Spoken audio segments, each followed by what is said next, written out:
Thank you, Marilyn. As always, beautiful. That's one of my favorites. Who's, not in love with Silent Night, right? Or Oh Holy Night. In fact, I just saw this meme this morning, or it was a TikTok or something, where somebody was it was my atheism, what happens to my atheism when I hear a banger like this one? And it's this person with the ring lights, right? And they're just gray. And she has glasses on. And when Oh Holy Night starts playing, the ring lights light up. So it's oh. Anyway, whatever. I love Christmas. You had to see it. I always do this. My kid is like, Mom, it doesn't matter if they don't see it for themselves. Well, I tried. Anyway, as you know, my name is Amy Kortz Koopman, but actually my name is Amy Jo Kortz Koopman. And I tell you that because this week I've been thinking a lot about ancestry, right? About how little I actually know about my lineage, aside from my own two sets of grandparents, and the fact that I was named after my great-grandmother Amy. And this last summer, I was talking to my parents about Amy and revisiting this old story that I heard about how her real name was Amelia Josephine. But my parents didn't know that until I was 7 or 8 years old, and so growing up, as I heard this, I was like, oh, thank God. I got away unscathed with Amy Jo. But as I've gotten older and wiser and more sophisticated, I've been like, man, what a beautiful name, Amy Josephine. That could have been mine. Well, anyway, as I'm relating all of this, my mom is looking at me funnier and funnier, and she's like, we never told you that. What? We've always known her name was Amelia. We named you after her because she was called Amy, but we named you Amy Jo because it was easy. There was no story about her being Amelia Josephine. I have no idea where that story comes from or how it became part of my personal lore, but frankly, I'm mad that it's false. Probably came from my sisters, who also told me that I was adopted. They were mean. And also, that's super untrue. If you look at me and my mother, we're like twins. Anyway, my mom did say, well, just think of it like this, Amy. If you were adopted, it would mean that we had chosen you. Anyway, I have since learned through some digging that my great-grandmother's name was actually Amelia Henrietta Terry Craig, and that's also beautiful. I would love that, and I would love to learn more about her, as we all would, right? I want to learn where I come from, so I want to learn where she comes from. But for today's purposes, all it really did is make me think of the part of Matthew, the first chapter, that we actually skipped over to begin today's gospel in verse 18. So I'm going to take us back a little bit, because those 18 verses, the 17 leading up to it, lay the foundation for everything that Matthew is going to write throughout his entire gospel. It's the foundation that the whole story of the Messiah is built upon. And what interests me about it so much is how it tells us who God is and how God wanted to be known when God was born. Because Emmanuel wasn't born as some pristine, out-of-nowhere star child. Jesus came as one who chose to make certain histories his own when he took on flesh and blood and dwelt among us. And I say chose for good reason, because according to the ancient prophets, the promised Messiah whom God would send to deliver God's people would descend from the kingly tribe of Juda. Matthew, more than any other gospel writer, underscores this point in great detail as he goes back and forth between Jesus and Isaiah and other prophets, right? To show that Jesus is the fulfillment of all of those promises. And he had to be born from the tribe of Judah and descended from King David. The thing is, though, that David's lineage would not be Jesus's genetically, by birth of and to Mary, her ancestry is undisclosed and wouldn't have mattered anyway, because Hebrew lineages were recorded through fathers and sons, not mothers and daughters. So instead, Jesus would have to be adopted into that lineage. And this through the line of Joseph. He is the particular person God chose for their advent among us. His lineage is the one God chose. And Matthew records that lineage in detail, and it is chock full of people whose stories we know well, from Judah to Boaz to Solomon and Hezekiah and so on. But among the 28 generations named, only 4 of them are especially remarkable because they shouldn't even be there. They are Tamar, Rahab, Ruth, and Bathsheba. 4 women who each survived by the skin of her teeth. 4 women whose lives and legacies are reduced to the scandals they endured, right up until they are named as the 4 great-grandmothers of God's own self. So, let's meet them. Tamar's story begins in Genesis 38, when she marries Judah's oldest son, He is a wicked man who dies before giving her any children. And so, as was custom, she then married his second brother, Onan, who was also a wicked man and died without giving her any heirs. At this point, her father-in-law, Juda, who is responsible for her progeny and future, abandons and condemns her to chaste widowhood, childless, in her father's house.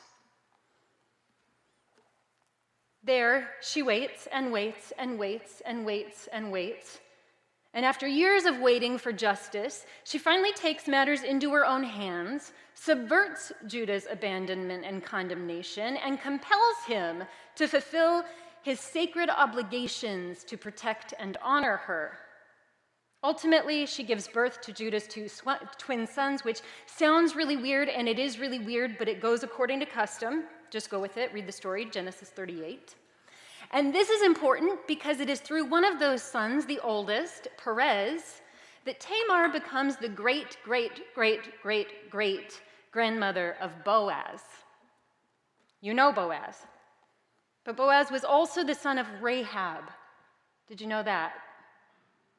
Boaz is the son of Rahab, the second woman named in Joseph's lineage, who also, you might recall, used scandalous means to secure her and her entire family's survival and futures.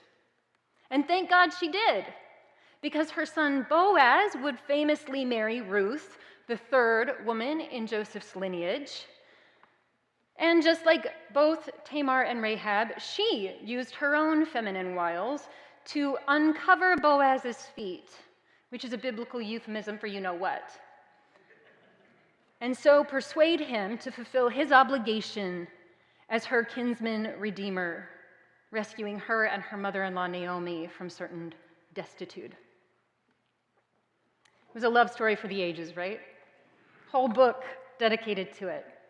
But just 2 generations later, Ruth and Boaz's grandson, Rahab's great-grandson, would be King David. Okay?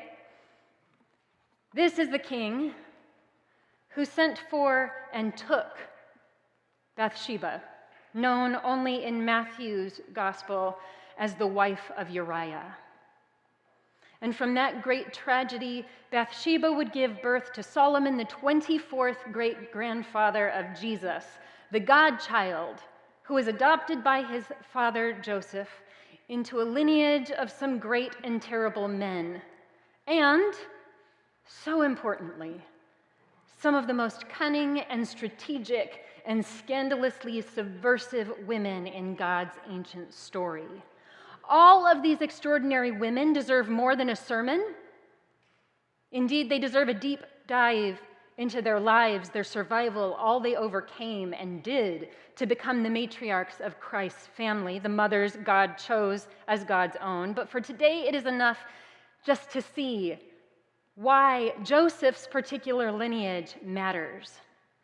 Within a religious and social structure that meticulously recorded men's ancestry all the way back to Abraham, these women especially matter Their stories were legendary among Jews. They were recorded in a narrative written and dominated by men. But more than that, their revolutionary inheritance is alive in Joseph, as much as, if not more, than all those great and terrible men.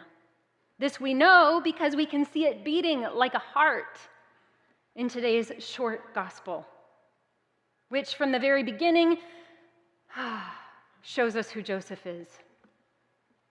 He is a man who found out his betrothed was pregnant by another, and he was a righteous man, a just man, faithful to the law, and yet was unwilling to expose Mary to public disgrace.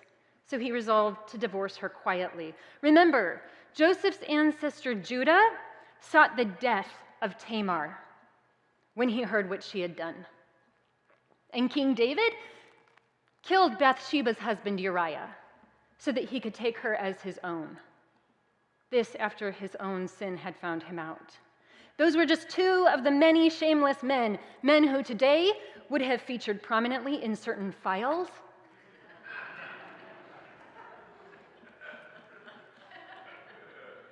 Men who projected their own above the lawness onto women they owned without regard for those women's honor or disgrace. And yet, here is Joseph, publicly humiliated by his bride's pregnancy, still choosing her good. This is not a man descended from ruthless forefathers, but one persuaded by his radical foremothers, which manifests brilliantly as the rest of his short story unfolds. For here in verses 20 through 25, we meet a man who is not halted by fear of disgrace, but is moved to act boldly in ways that will guarantee it, a quality he'll pass on to his adoptive son. Here is a man who knows how to dream, and more importantly, how to take those dreams seriously enough to cede all of his life and all his ambitions to the conviction that God's own self has chosen him for the highest calling of being brought low, so that salvation and liberation may come to all people, including those who will regard him for the rest of his life as a harlot's cuckold of a husband. Here is a man who awakens from that dream and offers no words, is given no voice, either to process or discuss or clarify or rationalize his way out of the wholly irrational vision. Instead, he trusts what the living word tells him, as nakedly absurd as it is, that this son will be the very presence and essence of God in skin. And he acts immediately and decisively, taking Mary as his wife, knowing how dearly it will cost him in his reputation. And he honors her for the duration of her pregnancy, declining to take her body, which was his by right, as her husband. Instead, he did for her what was right. And when the time comes, he fulfills his ancestral obligation as father and names Jesus, his firstborn son and heir to his messianic lineage. None of this, beloved, none of it was reasonable to ask of Joseph. And according to his lineage, he couldn't have been expected to do what he did. Indeed, as the beginning of today's word underscores, a righteous man like Joseph was not just allowed, but legally obliged to divorce Mary, given how utterly her pregnancy disgraced him. Among all his ancestors, indeed all of Abraham's descendants, there are precious few men who chose to love and care for scandalized and horrified women without first being duly compelled. But Joseph did. With all disrespect to cultural norms, which defined women exclusively in relation to the men who owned them, and in radical rebellion against his own patriarchal privileges and rights by which he could have had Mary publicly shamed or even killed. He chose instead to be recorded and remembered by Matthew and all of his readers, all of history, as Joseph, husband of Mary, the mother of God. Beyond this vignette, little is said about Joseph throughout the rest of the Gospels, save the few times he is referred to as Jesus' father or father. But what a profound witness these 7 verses are to a man who descended from great kings, but claimed the inheritance of the women they discarded.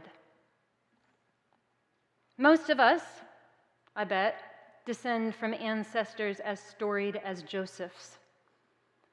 We have borne, indeed we're born with, the weight of our ancestors' transgressions, even as we have labored to distance ourselves or heal ourselves, to act in obedience to God's sometimes absurd and unreasonable callings on our lives despite them. Right? We all literally, genetically contain multitudes. My own lineage, for what it's worth, is full of brave and beautiful people who fought in the American Revolution and stayed to build this country, sometimes with the stolen labor from enslaved persons.